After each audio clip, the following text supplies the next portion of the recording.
I don't think we need the name on this one. I did not make her spell it. No! This no quizzes, no math. All right. First question. 2 + 2. Oh, 87. Oh my gosh, you got it right. Okay, that's it. I know, that master's degree did nothing for me. 89,000 is the number, and that's my student loan debt. Yeah, that's a number. And I've used it for nothing. Okay, sorry. You guys go to college. Okay. Seriously, go to college. It's important. Have a degree.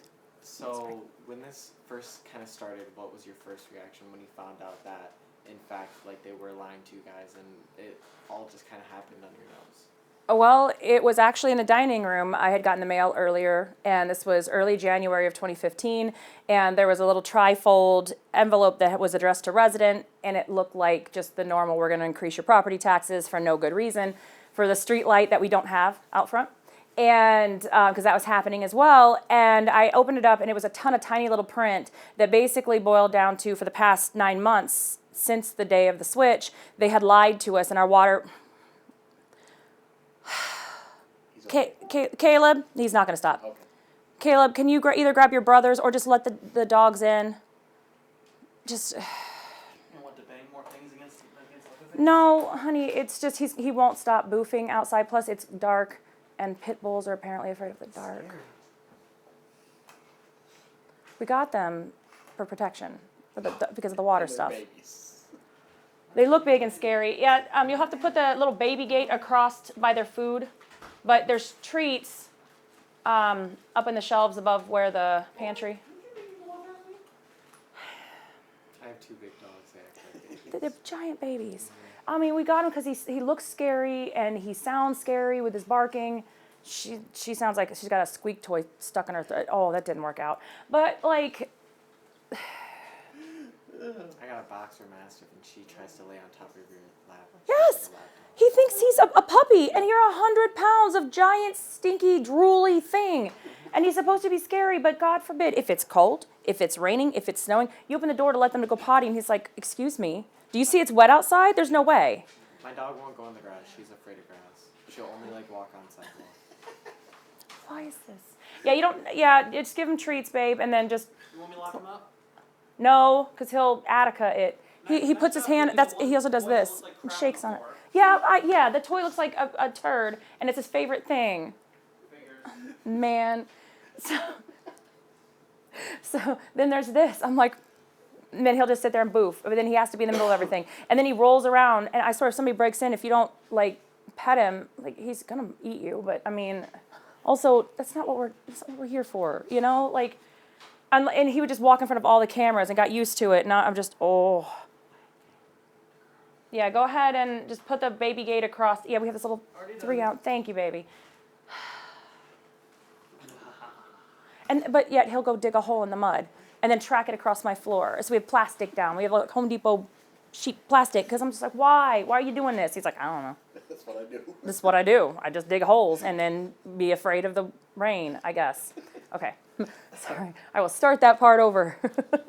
So I knew it was not going to end, and it just was going to be boof hell. And so, okay. So, all right. So early January of 2015, we received a letter in the mail, and it was a little trifold envelope, and I can recite this because it's burned into my memory forever. And it was addressed to resident. I thought it was a streetlight tax increase for our property taxes. We don't have a street light, so I usually just tossed it and got angry anyway. But I opened it up, and there was a tiny little bunch of tiny print through this whole sheet, and it said for the previous 9 months, so the entire time we had switched to the Flint River, our water had been contaminated with cancer-causing disinfection byproducts. And the letter had said it was total trihallomethanes. I had no idea what that was.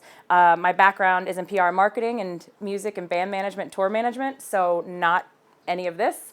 And certainly not water chemistry. And so basically I went and hit Google because it had said that you're probably okay, but you should check with your doctor before using the water. I'm like, that's weird.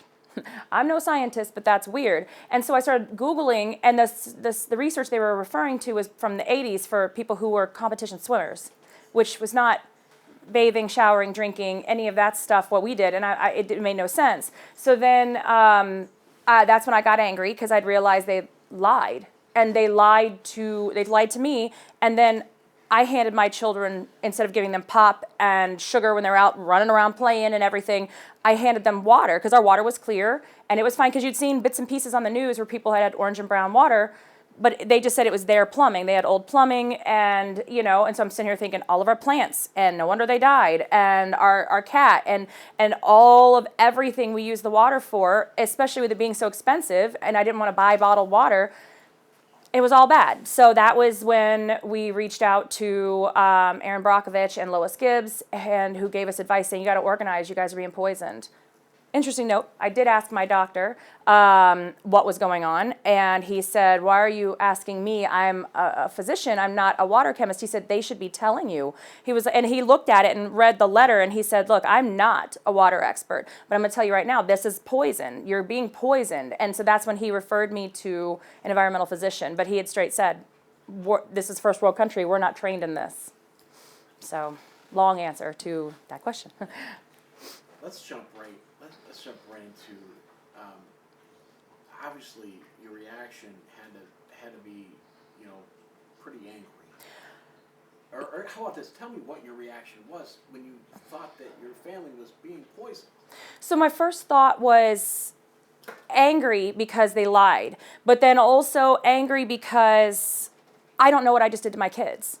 And they call it moral injury is the technical term for it, but because I was told by those in charge that you should trust, everything was fine, I then handed my sons poison. And all of it started basically adding up, like the fact that Christian fell off his bike a few months prior and his wrist shattered, his bones collapsed, and they couldn't understand why. He's a healthy kid. Cole had pneumonia in September of 2014, which now we know was most likely Legionnaire's, and he could have died.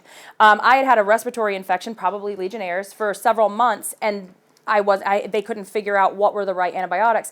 But then the rashes, the hair loss, everything I chalked up to stress, anxiety, hard soaps, hard water, this and that, it was all lies. It was poison, and they knew it from the get-go. And then as we did further research, we knew that they already knew about the lead and the copper and the heavy metals and the other deadly bacteria and the other cancer-causing and how it can change your DNA. And then I was terrified because I had no idea what had just happened to my son's futures. And I felt guilty, even though my brain was screaming at me, no, you did not poison your kids. My gut was like, and my heart were saying, well, it doesn't matter. Woman, you're here to protect these kids. You've worked so hard to keep them off of caffeine, sugar, make sure that they're getting enough sleep, making sure they're eating vegetables that they hate. But then, cooking at home instead of eating out. But then while doing that, I poisoned my kids. And what's going to happen to them?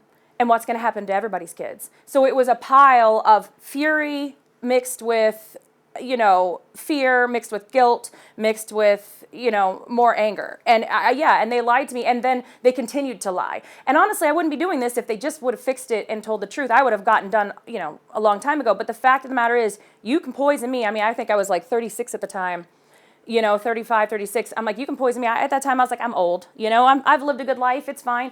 But you mess with my kids, and that's when you crossed me. And that's when you've got me now at your throat, and I'm not going to stop, because now my sons have got to worry about their sons and their sons, because the more we learn about heavy metals, especially lead, that's 3 generations of boys that they can pass their lead poisoning down to. And then all my friends who had miscarriages, stillbirths, all these things, it just added up. And then getting to meet everybody and everybody having these same things, I'm like, how could you? How dare you? What right do you have to take away my right as a mother to protect my kids? And that didn't sit well with me. And so here I am, 9.5 years later, 9 years, because I've been doing this, January, 9 years, because they lied. And they still have yet to actually do a proper apology or any of the general things we teach you as kids. Mothers teach you, if you break something, you fix it, you replace it, you buy it. They have yet to do any of that, without us forcing them anyway. How does it feel, kind of, like your kids' futures and their DNA itself is getting changed because others lied to you and you had no control over it, but just how does it feel having to watch that and kind of take a backseat, as you can't really control that? You can't boil out lead, you can't get rid of it. Once it's in the water, it's in the water. And well, the thing is too is that they lied about filters, they lied about ways to get rid of it, and so we had to do all the research ourselves. And since this hadn't happened on such a large scale before, we had no one to go to. You know, I mean, we're honored now to be able to help these other communities that are being poisoned and help them, but we didn't have anybody to go to, especially about the mix of lead and cancer-causing, those carcinogens and bacteria all lumped in. No one had answers for us. And, we tried to go to different doctors and different experts and tried to piece together possible things we could do, but we had no idea, and we still have no idea the long-term implications. And then all we could do is be reactionary, which I'm not good at. I'm a planner. I'm a tour manager, plan every step of the way, plan for contingencies. But when you have no idea how this is going to affect your kids, and it affect all three of my kids differently. And, we had no idea. All we could do was react to what was happening. My oldest would forget the stuff he studied the night before, so he'd go take a quiz and completely blank on it. So we had to switch it to where we woke him up early to practice what he was taking a test over that day so it would be fresh in his mind. My youngest lost words, so we had to send him to speech therapy. My middle kid all of a sudden started being angrier than a normal preteen and teenager, but then all of a sudden there's the hair loss, and then there's the what do you do to have, to build up somebody's immune system when their white blood cell count, there's nothing you can eat or drink to fix that, and Coles wouldn't go above 4. And so then we had to shelter him. And so then I'm falling apart at the same time. I started having seizures. I started having the autoimmune disorders, all of these different things, and everything is out of control. So then for somebody like me, that control is a comfort. I mean, I had a military father, so that's, very, very structured. And to not have any of that, I felt completely helpless. I felt, and still do, as a failure as a mother, failure as a friend, neighbor, community, because it's still going on. So even though we have these wins and we've learned some, I still feel like I failed the kids as a mom. And then also too, instead of just sitting there playing with Legos, which they did, they're making protest signs. They're going to doctors constantly. Christian, my middle son, cannot handle needles, although he's gotten tattoos, he can handle that. But blood draws, he'd pass out every time we had to go get their blood drawn. And just watching him like that when he shouldn't have to be. He should just be going for his regular physicals, his well-child checkups, not this. They should be playing coloring, but they're coloring protest signs, and then they're going to, to Washington, D.C., raiding buses overnight to go sit front row for the congressional hearings, so they could look at my kids' faces. This is who you've harmed. How dare you? But then, I feel like a failure as a mom because they didn't get to have whatever a normal childhood would be. So, they were protesting, they're marching, they were speaking and teaching other kids. I mean, cool things have come out of it. My oldest got a 2-year scholarship because of his leadership, and my kids have been able to do amazing things. And there's all this, but then at what cost? And at the end of the day, as strong as they are and as brilliant as they are, and they're my kids. They're very smart, they're very strong, they're wonderful kids. This never should have happened. And there's that always in the back of my head that makes this completely unforgivable. Like at this point, they could shower millions of dollars on my kids, which they won't and they should, but it's still unforgivable. What they've done, the fact that they've chosen to poison people, chose to cover it up, chose to lie about it. All of these things are unforgivable, and people have died. We've lost some amazing, amazing leaders, friends. Their surrogate grandfather, Tony Palladino, one of the most amazing humans you'd ever meet, died. There's so much that's happened and so many failures, but yet, as individuals, as mothers, we blame ourselves. And, and as parents, we're supposed to protect these kids. How'd the government do this? And they're okay with it. How do they sleep at night? But then it's on a bed of money, so, I'm sure they'll be fine. It's not their kids. But so it's hard, and it's a mix of every day. But that's why I get up and I still do this every day, because I'm furious, and I feel like I've got to fix something so nobody else has to be me. Is that why you do what you do? Yeah. I don't want any other mother in any other community anywhere to go through the laying awake at night. I don't know how to help my kids. I don't know what's going on with my kids. I don't know, is this a normal sick or is this a water sick? Is this, normal to happen? I don't know. And, and there's nobody to ask. And so all I can do is the best I can do to try to, react to what's happening and say, let's try to get you the best doctors. Let's try to get you and they don't know. So it's basically doing the best I can with the tools I have at the time, which are none. It's just going with my gut, going with, staying up night after night doing research to try to help my kids, but also everybody else's kids. And, all these other mothers and fathers that are just like me going, how do we help our babies? But also we're falling apart. What about us? And, how do we stay strong for our kids? So, yeah. So. Looking back, when realize where you started and where you come to, and all the things you've been through, what do you think about when you're in those quiet spots? When you get to think about what all's happened and what all you've done? I try to think about the people that I know and the people that I don't know that this has helped. That maybe I've helped, have somebody not drink the water. Don't breastfeed when you've been drinking the water. Don't, things like this. The things that you would normally do, to protect your kids and give them the best future, don't do it. Don't do this, please. We still, don't brush your teeth with the water. We still have to remind people of those things. So I try to do that and think about, okay, maybe I've helped lessen some suffering or prevent some suffering, maybe. But then what I think of most of the time is all of the things that aren't done. Watching my kids struggle, watching my kids, having to take different medications and to trial and error, all this stuff. And, thinking about what they could have been and what they wanted to be versus where they are now. And I'm so proud of every single thing they've done. Even take out the fact that they've overcome mountains. Is this what they wanted with their life? Is it because of, then I chose to stand up. Now we have to worry about their safety, their security, their private life, their health, all this stuff. We chose to stay and fight. Is that, did I screw up? And that's the biggest thing is, did I make a mistake? Have I failed my kids? And what about everybody else? And then it's that pressure of, I got to get up and I got to do this. This is why I do my live streams. If there's 2 people watching that can take information and help protect their family like nobody protected mine, then maybe it's worth it. And that's what keeps me fighting, keeps me going. And it's just that thing, like I couldn't, stand in the way and stop it. I couldn't see it coming through the pipes. Nobody told us that clear water was the most dangerous because you can't see most of these contaminants and that it's this lifelong fight. But at the end of the day, I know that there are so many kids that look up to my kids, and they should.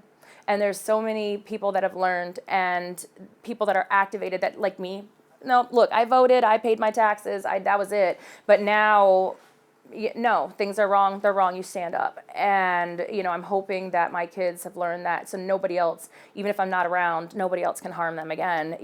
That's always the hope.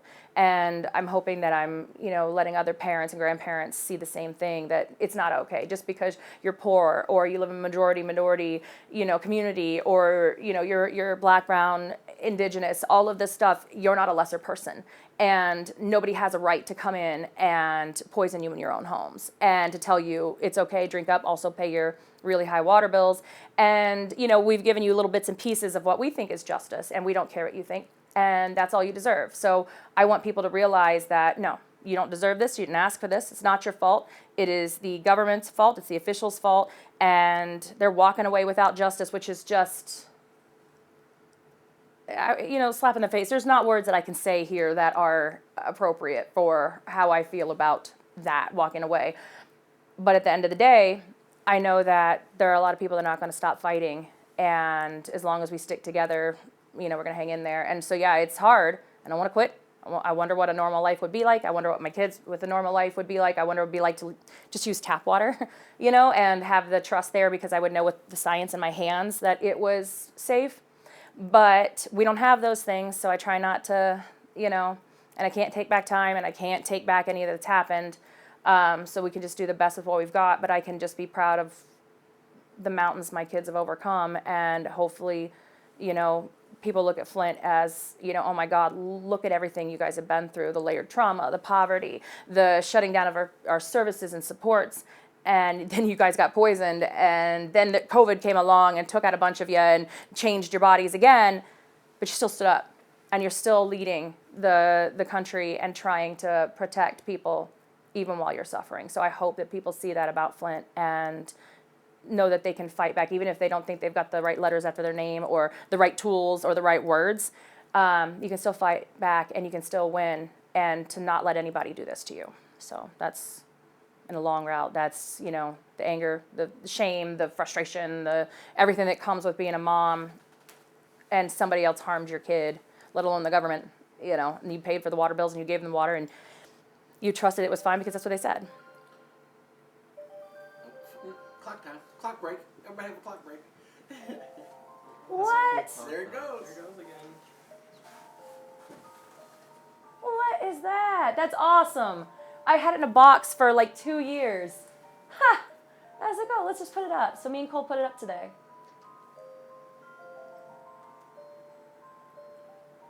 Oh, that's awesome. And then you've got little things like this or lights and things that make me happy. And then it's okay. Slightly less, homicidal. That is really cool. Really glad I put that up there good so it doesn't fall. Oh, it's going to go. I like LEDs and shiny things.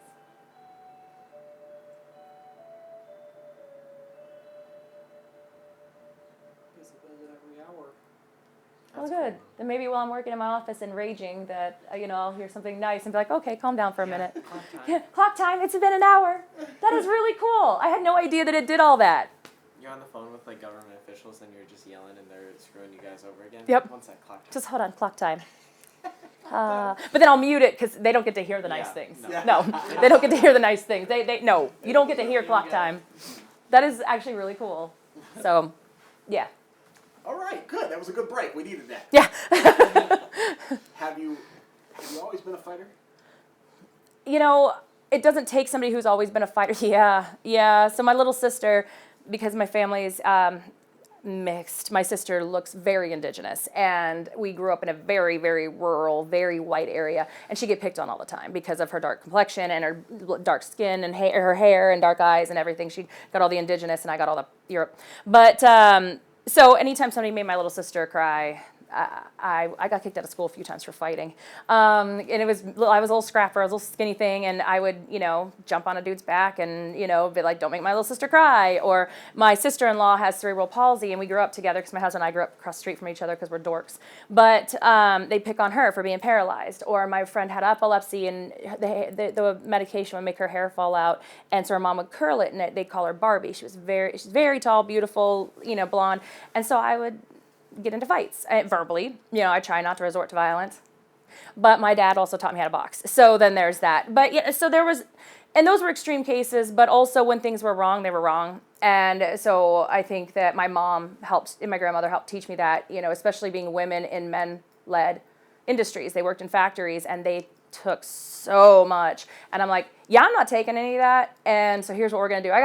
There was a job I got fired because a guy decided to get handsy, and I decided to do some reporting instead of punching. And then, I got fired. And I'm like, maybe I should just went punching. But that's the thing, is that when something's wrong, it's wrong, and you're causing harm, you have no right to do that. You can do whatever you want in the world, but you have no right to harm anybody else. And so I say this, that, it does not take, and it doesn't take, and nobody, not everybody has, you always get in where you fit in, and so not everybody is as vocal as me, although I used to be nervous as can be to give speeches, and everything, not so much anymore. I've lost teeth, I've had bloody nose while giving a speech, I spoke at the Women's March, and I had no voice for some reason, so I was chugging a honey bear walking out there. I almost vomited. That was like 750,000 people out there. I didn't realize how many people until I walked around the corner. I was like, and I had to go after Angela Davis, and that's not fair. I was supposed to go earlier with like less important, amazing people. I had to go right after Angela Davis. Look her up. And I'm just sitting there like, and there, you can see me on the CNN thing. I'm looking going, like just sitting there like, oh man. And they're like, you're next. And I'm like, no, she's amazing. And she's on this thing, and I'm like, and I can barely speak. I'm like, hey, I'm from Flint. Don't forget about us. Crap, chugging a honey bear. But yeah, so there's times that, and I've learned to roll with it, and so I've learned to give speech. But then there's some people that they don't ever give speeches, and that's fine. There's a place, whether you do art, whether it's posts, thoughtful, comments, there's always a place for everybody to use their voice. I just am loud. So it kind of fit with this, and, and then we do a lot of training, and, with my kids, I'm like, if you want to do an interview, fine. If not, fine. If you want to do art, fine. And the kids have done that as well. Just whatever you're comfortable with. And, you say and do what you need to do. It's your truth. And so, yeah. Yeah, okay, so the answer is yeah. But it doesn't, I just don't want people to think they've always got to be a jerk like me to do this, But yeah, this has been me. And then also, good luck, because I also never stopped. So there's that. We talked to all three of your kids, obviously, before you. My kids are awesome. Yeah, and I'm every biased. one of them talked about fighting. In a good way, right? You know Yeah. what I mean? That's obviously something you instilled in them. We're good. Yeah. Yes, absolutely. I don't want my kids to be hurt by anybody. And, I told them, I don't care who you love, I don't care who you're with, but don't you put up with nothing. Don't you put up with anybody harming you, making you feel less than. It's the same message I try to give everybody, is that nobody has a right to make you feel less than you are, and you're amazing. You do the best you can with your life. But also, if mom's around and somebody hurts you, they got to deal with mom. However, you got to learn to fight back, because I'm not always going to be here. Although as a ghost, I will come back and beat the crap out of somebody. No, but I want my kids to know that even growing up the way they are, even being from Flint, and people have tried to put them down and be like, oh, you're a Flint kid, we don't expect much from you, that kind of stuff. Nobody has that right. It doesn't matter who they are. It doesn't matter if they're in office, if they're federal, state, whatever, or if it's your friend. You don't let them make you feel less than. Don't let them bully you, and use your words. Nobody's going to prison here because we wouldn't get back out. So use your words, but also, no, don't let anybody put you down and make you feel less than. That's just the biggest lesson. And so I'm glad my kids got at least that out of me, is that, don't sit back. And if you see somebody else being harmed, do something. And I'm not saying get in the middle of something that's going to get you hurt. Call somebody. Just don't sit back and let other people suffer. And we don't do that in this house. So we just, stick together as a family and stand up for one another. But you're your own person and it's your choice, but just be the best version of you can be. You found yourself in some amazing places you probably never saw coming. No. Tell me a little bit about that. So we usually don't post a lot about it because it feels like we're bragging and stuff, but we did get to go to the Emmys. A&E and Sony and Lifetime came together with Katie Couric to do a movie based on the first 18 months of our fight, and how, it was a bunch of women got together, on our table there, to find out what's going on and how to fight back, right? Just regular people, so it didn't take, experts and heroes and all that stuff. And then, I get to text and go back and forth and see Erin Brockovich, who is just my hero, and Lois Gibbs, who, now she kidnapped a EPA rep back in the 70s. We don't do that. I was told I was not allowed to do that by my attorneys. But we've been able to spend time with them and learn from them, and we're in books. I'm in books, and people are writing these things, and it doesn't seem real. Like, when I read these things about me, I'm like, that's weird. I'm just a dork. I'm just a metalhead, and I'm a pain in the butt, and I'm all over the place. And then just seeing myself through other people's eyes, weird. It's very weird. But then seeing, an actress like Marin Ireland portray me on screen, and she's amazing, and she's just a wonderful human anyway, it was hard to watch. I'm like, oh yeah, I did that. Oh yeah, that happened. And you forget. But then you go back and watch documentaries from years ago, and I look at 2015 Melissa, I'm like, look at all that hope you had, you dummy. But also, then you forget these things that you do, because it just, you don't see it. When you're in the middle of the tornado, you don't see it. But then the fact that we've been able to go to the Emmys, we've been able to go speak to presidents and presidential candidates, and the fact that we're like this with Bernie Sanders is the whole world. But then, I've been able to have conversations with, Hillary Clinton, and it didn't look like we were having a good conversation, but I was just telling her, nothing's happening. And, and so then I've been able to have Rachel Maddow tell me if it wasn't for my reporting, she wouldn't know anything about Flint. And I cheesed, I was nervous, I was a dork, but then also having former, rest in peace, Elijah Cummings, Rep. Cummings, actually have this video talking about how, what a hero I am. And Michael Moore, it's weird. I'm all into bands, so meeting my favorite bands, meeting the singer of Chimera was oh my goodness. Having the Acacia Strain play one of my shows and sign my guitar and say it's one of the best shows they ever did. Oh my goodness. But now it's just crazy. I got to meet Gloria Steinem, and I wanted to throw up on her shoes, and she was telling me I was doing good work, and I'm like, so it's, all I am is a pushy, loudmouth mom from Flint, and there are places that we've been in, and Naira, Sharif, and I talk about it a lot. It's weird, especially when it pops up in our memories, our Facebook memories. I'm like, oh yeah, we did that. Or in our pictures that we don't share with anybody. I'm like, there's been some pretty amazing things. We've had these amazing people support us and stuff, and it's weird, I mean, yeah, I got to speak at Creative Time, which is all for artists, about how we used art and activism. I got to speak, and this actually coming up in March, I get to speak again. I'm the first and only one that's non-PhD to speak at the Society of Toxicology annual conference, and I did 2 years ago, and I'm going to speak this year too. And it's weird to me that, because I see me, I'm just me, ponytail, yoga pants, my husband's 3X t-shirt, pacing around here, yelling at people on the phone and trying to organize things together, and also dealing with animals, dog puked and the cat's fighting and all this stuff and my kids are this and that and car stuff and bills and that's what I see. So then seeing myself through other people's eyes and then seeing these pictures, I'm like, who is that? It's weird. And then also in my head, I'm like, well, we get this stuff, but we did it because we were doing the right thing. And then in my head, I'm like, but that's what we're supposed to do, right? But then I realized not a lot of people do because people are, I think it's ingrained in people's heads that, you know, unless you're rich, famous old white dude, you have no reason or right to say anything. You just got to sit back and take it. And I'm like, nah, that ain't it. That ain't it. So then, you know, it's kind of cool. It's like, they're like, take the accolades, take the awards. And I have a whole bunch of awards in there. Like when Jesse Jackson created a new award to give me, it's collecting dust in there. I'm like, yeah, I should probably put that up.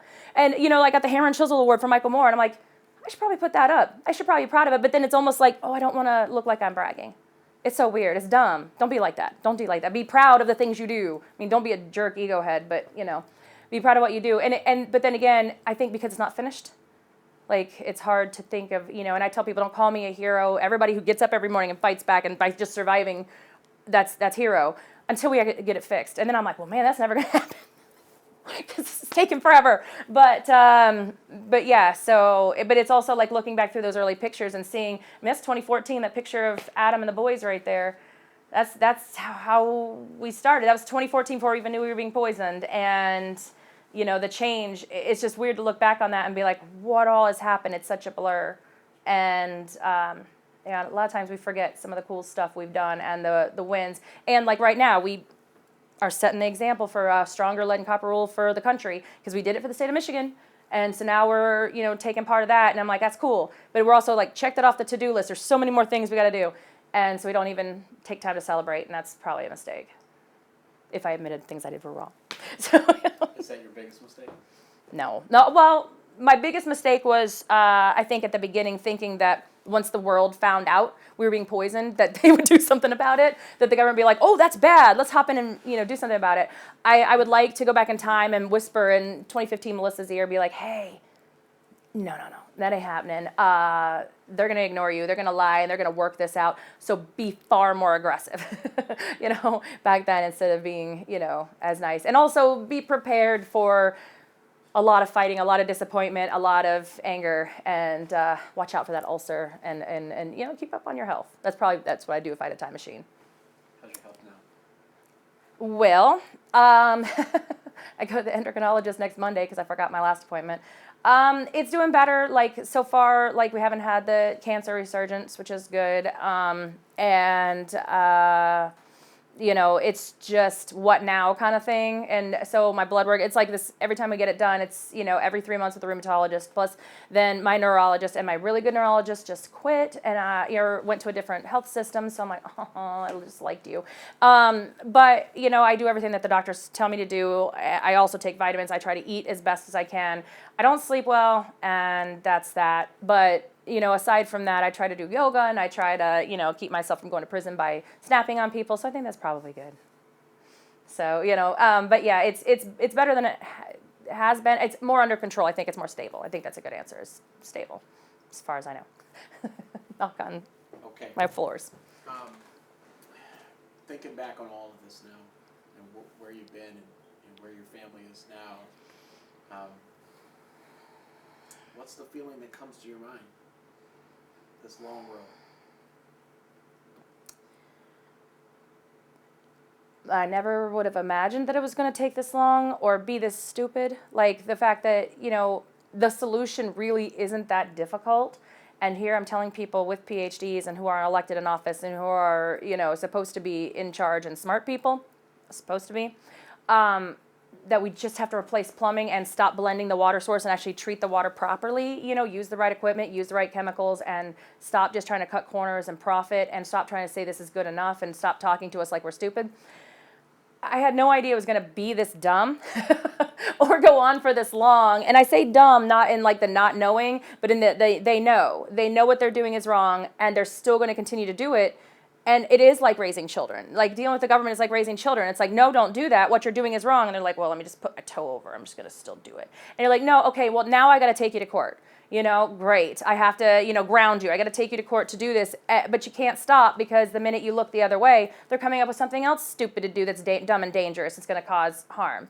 But yeah, looking back, it's overwhelming. I mean, it feels like just yesterday when we started doing all this. But then if I start to piece it together and think of even by years, oh my God, we've done more in just 9-10 years than a lot of people will hopefully they won't have to, do in a lifetime.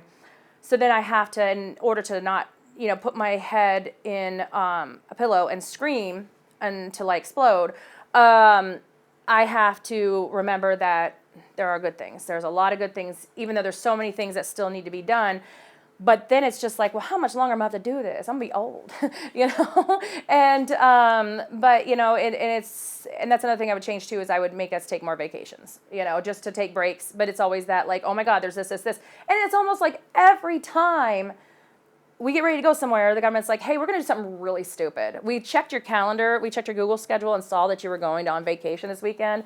We're just going to go ahead and set the whole city on fire. Enjoy. So, and I'm like, I feel like that's how, but it's probably coincidence, I would hope. But yeah, so I would have to take more me time and have more kid time and just more us time without water. But we've gotten better at that, where I'm like, no water talk. We're not talking business. My mom's already mad. We're just not going to do it. But then again, I feel like they catch us sleeping, literally, figuratively, that they're gonna harm somebody else or do it to us again. And so. So yeah, it's overwhelming, but then, I guess there was no playbook for being poisoned, so we're writing it as we go. It's for fighting back. I mean, they might have one, the government might have one. Like, here's how you poison people, get away with it. But I think that we're getting in the way of that a lot. We're that thorn in the side, and I hope it really hurts to mess up their plans and stuff. And we're just a bunch of regular people, and we're like, haha, good, make it a little more difficult for you. I mean, you've been fighting this battle for over 9 years now. How Yes. would you say the city of Flint has kind of changed? Has it grown stronger? Have they come together? Yes. Well, at first they're like, what's this crazy person talking about? She's put the lead in her own water. She put, chocolate milk in her water, whatever. And nobody would listen. And then there was the whole thing of like, we can't fight back against the government. It's like, oh, well, no, we are. And we're winning and pushing. And then, yeah, the community came together. It was amazing. And we got a new mayor in. So that's the thing, is you've got to change in the and this is something that Aaron Brockovich and Bob Bocock taught us. You've got to change in the legislature. You've got to change the people that are writing the legislature, but also the people who are in charge. We had to change our mayor out. You've got to fight in the courts to sue. You've got to fight in the streets and in public opinion, and of course go, door to door and take care of one another. But we had that, like the world was caring and everything, and everybody was all about it, going back to end of 2015, early 2016.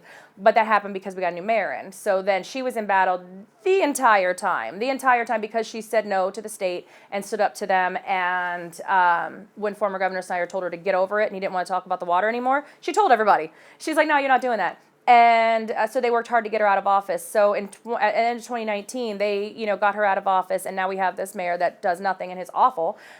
He was doing nothing as our state rep at the time, and so now he's doing nothing as our mayor. Actually, we just filed to have him held in contempt of court because he's not doing the pipe replacement program and saying it's done, even though there's still holes being done. Yeah, so, but he's doing what the state wants him to do, which is to push Flint under the rug and act like everything's over and fine and that they're all done. But we're not letting them happen. So there's fewer of us fighting, but then there's new people coming into the fight. And the biggest thing is because, outside of a few sources, people still don't talk about Flint because everybody just assumes it's over. And a big hit to it, honestly, was Trump running for office, because then all the cameras were like, oh, this is big and exciting. I'm like, who cares? But then he became president. I'm like, oh, well, everybody's Flint now. But it took away, and people's attention spans are so short. But also there's that awfulness that, oh my God, I can't believe Flint's still happening. And people need to feel that awfulness, because if Flint doesn't get fixed with all of the attention, the congressional hearings, the criminal cases that got thrown in the trash, RICO, all these things that have happened, if we don't get fixed properly, they're certainly not going to when it happens to them, and it will. Wherever there's profit to be made when water is treated like a commodity, people die. And that's what's happening. And we're seeing it happen in East Palestine, Ohio, with the big train explosion. It's the same cover-up. They're going through the same things here, except faster, and people care a little less because people are numb to it because this has gone on so long. But then people all think that it can't happen to them, and it's like, yeah, it probably already starting, or it already is, and you just don't know about it because we didn't. So, I get to be the bearer of that sunshiny good news. And I'm like, give me your water, show. And that's the thing, I do get a lot. Like, people will email me a link, or I'll just look up their consumer confidence report for their water quality. And I'm like, well, this is wrong. This is bad. Oh, they're blending your treatment chemicals. You're using chlorine and chloramines. That's not good. That's ammonia, by the way. Also, they're not testing for bacteria. They're not doing this, and they're not doing this, and that. Hello. So then, people realize, oh my God, it's happening to me. And then I get the panicked moms being like, what do I do? And I'm like, this is awful and I hate everything about it, but this is what you need to do. And, so it's been weird. We've had waves, of course, everybody coming together, but then also, why isn't it fixed yet? And then now the trauma of it has not been fixed, and people just want to be normal. We just want to use the water out of our taps without eating everything and making us sick and potentially killing us. And yet we still have to fight for that simple, basic right to, the product we're paying the highest rates in the United States for. I just got a shut-off notice for $558. You don't pay for 2 months, because maybe you forget because you got brain damage or something. Or it's just really hard to chuck out that money and buy bottled water on top of it. Yeah, $550. I'm like, oh, well, great. But then also it's like, would it be so bad if water was shut off? But also, yeah, because, you can cap your sewer, condemn your home, all that great stuff. But then also, yeah, we need running water for things. And so there was families that were melting snow to flush their toilet. And so we get to focus on that and water inequalities and everything. But long story short, I feel like people have given up, and they have every right to, because it's been so long. And some people only want to say the word water, and believe me, when I'm done, I would prefer never to say it again, even though it's in my name, What Are You Fighting For? That probably was a bad idea. But also, we came up with that name, well, my husband did, because he's creative, thinking that this would be over in a short amount of time, not a decade. And pretty soon the water crisis will be able to vote. This is terrible. But, but I also try to deal with it with humor, and we try to get, more people involved, because there's new people that are moving in, and there are people like, wait a second, this is wrong. And then young people, thank God, because the rest of us are old and our bodies hurt. But we have young people getting involved and watching them run for office and stand up, make a difference is nice. I just say it gives me some hope. So, yeah. Okay. Anything we missed? Anything you want to add? What do you think? That was good. It's good? What do you think? Good. Dress good. It's all right? Dress like I've been staying here forever. Because I don't know. You can sit in the chair, baby. There's a chair behind you. We're okay, I think.